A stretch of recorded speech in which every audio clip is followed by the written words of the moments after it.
Good afternoon, everybody. 4 minutes past 12 noon. It is now officially Monday lunchtime. It's Jim White, Martin Keown, Martin O'Neill. We're all live on talkSPORT. We're live on your telly as well. You can watch the show as well as listen to it. And many of you are doing just that, even in Prime Video. Wherever you want to watch it, we are there for you. North of the border, what is going on? Hearts very much in pole position. There's Stu, who's a Hearts fan. Jim, it was a very bizarre feeling going into the Celtic game, confident of getting all 3 points. Derek McInnes has found a simple winning formula that is working for Hearts right now. The squad is strong. You can see it in every single player, including the squad players, buying into what McInnes is trying to do. This is on. Is it on?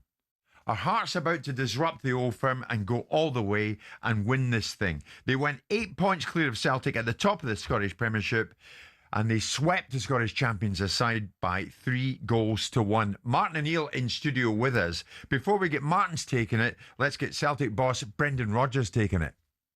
Although that's irrelevant, we've got so many games to play, and thankfully, in the context of it all, there's 29 games still to play. So obviously 8 points behind in the league, and I said that to the players beforehand, that whichever way this game goes, the context of it all is there's so much to play for. We haven't made the start that we would like. Hearts have made a really good start in terms of points and what they've collected, but there's still 29 games to play. But for us, we need to focus on a performance level that allows us to be more consistent with and without the ball, and if we can do that, of course, then what matters really is where you're at in May. So it's still very early, but we have to, with limited time to work, we have to keep the confidence in the team, and then now we've got another big game on Wednesday. We'll get to Hearts in a second, but Martin, I know you watched it. I certainly did. You look at Celtic and the Honda Civic comments apart from last week from Brendan. What were Celtic at the weekend apart from disappointing? Well, I thought that Hearts got off to a great start, scored the goal early on, then Celtic equalised, and I thought Celtic controlled the game for a goodly part then. Obviously undone just after half time in the match. And so it was going to be a difficult game for Celtic. Hearts are on the rise at this moment. I know this time last year Aberdeen had won a host of games early on, and you knew that was never sustainable. They just couldn't do it. Hearts are different. It's a different kettle of fish here, really. They are strong. They've got a bit of backing as well too, and they're physically strong. That has been a concern of mine for some time about Celtic. Celtic still can play some beautiful football, but you've got to counter that, or add to that there, I should say, as much as anything else, by being a bit physical. When teams are physical against you, you've got to be able to do that. So Brendan's right in the sense that you have 29 games to go. Celtic have been there before. They just need to settle down. Lost that game. Yeah, they've lost their way a little bit here at this minute. Hearts are riding high. A long way to go. A long way to go. The last time Hearts were so far clear was 2005-06 under George Burley. They ultimately finished second. Do you feel, Martin, though, having said that about Celtic, and we know where Rangers are at the moment, it's up to Danny Rowe to try and inject something into them. But is this the season, more than any other season, that we're in pole position to see a disruptor? Yeah. And that is Hearts. Without a doubt. This is it, because Celtic are at this minute not that physically strong, can actually lose games, whereas before that they looked invincible in matches. Rangers are no threat whatsoever, although the new manager coming in, I think, like you, Jim, I think he maybe can do something in time, but they are so far adrift, it's untrue. But this is the moment, this is the time now for Hearts. They've gone 8 points clear at this minute, and that is a decent enough lead, really. And their confidence is growing, and it will grow from that victory as well too. So all things are happening for Hearts. It's great. Whereas just at this minute, Celtic are just in a wee bit of trouble. Yeah. But this is, I agree with you, this is the best time for any side outside the old firm to go and win. Martin Keown, I'll get you in a second, but Derek McInnes spoke to us last week, the Hearts boss, and he spoke about the potential prospects of being that disruptor. I always believe that there's a chance that a club out with Rangers and Celtic can have that special season. Now, whether it's Hearts, whether it's other clubs that can achieve that, but I think you've always got to try and work towards that.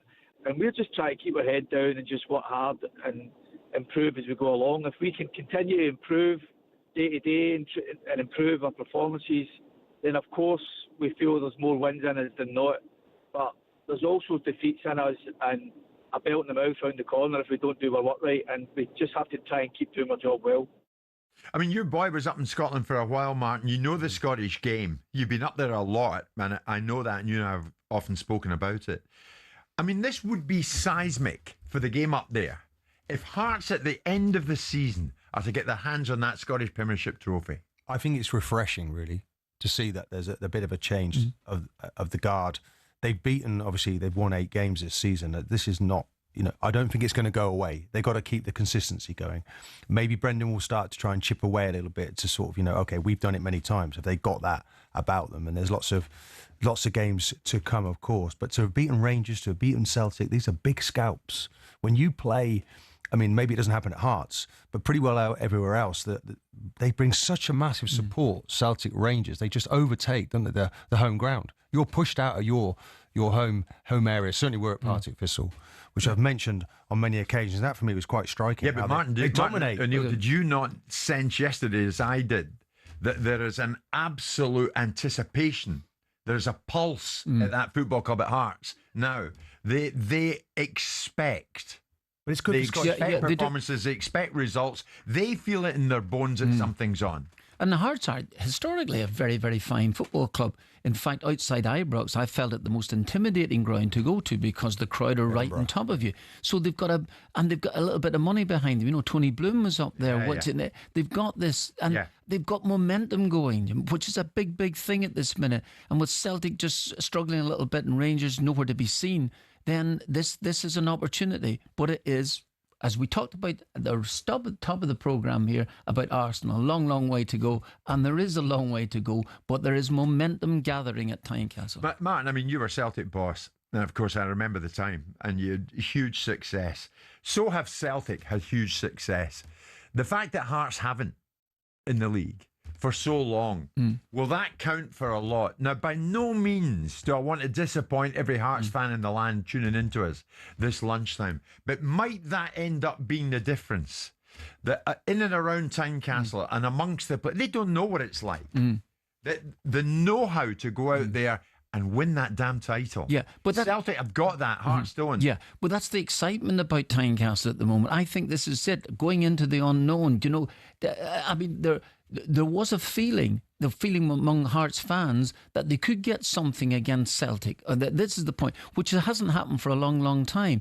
To sustain that, Jim, is going to be difficult. It is definitely going to be difficult. But you might as well dream with it as you go along. Yeah. I think Ali McCoist really summed it up well. For Scottish football, for Scottish football on one end, is that for Hearts to win it would be amazing. Paradoxically, you would think that if Celtic and Rangers do not win it, then you think to yourself, well, where is Scottish football going? But it's an interesting. I think it would be brilliant for the game up there if Hearts win it. I know where your heart lies, Martin, but does your head lie for the good of the game in Scotland? No, for Hearts to win it. Yeah, for the game itself. Absolutely, it would reinvigorate the SPL.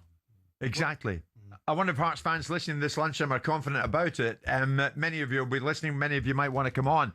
I mean, let's hear from you. I tried to prize it out of Mr. Keown that Arsenal looking very, very good to win the title down here. But what about up there? Do you now have a feeling that this is going to be your season? Tony Bloom pumped in 10 million. Behind the scenes, the club's vibrant.